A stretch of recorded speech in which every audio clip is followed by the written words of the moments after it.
Want to start using the Hula AI photo and video editing app, but not sure how? I'm Jessica, and in this video, I'll show you how to download and install Hula. Note that this video will demonstrate on iPhone, but written instructions for both Android and iOS will be listed in the description box. Now let's get started. To download Hula AI, first open the App Store.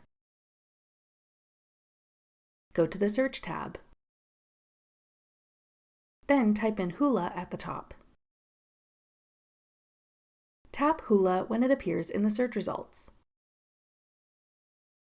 Then tap Get. If prompted, use Face ID or enter your password to confirm that you want to download the app. Wait for the installation to complete. Then tap Open to start using Hula. That's all it takes to download Hula. Want to try out other AI photo apps? Check out this tutorial next. Click the video on your screen now to watch. Thanks for watching.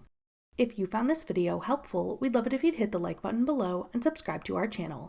We put out great new tech tutorials like this one every day.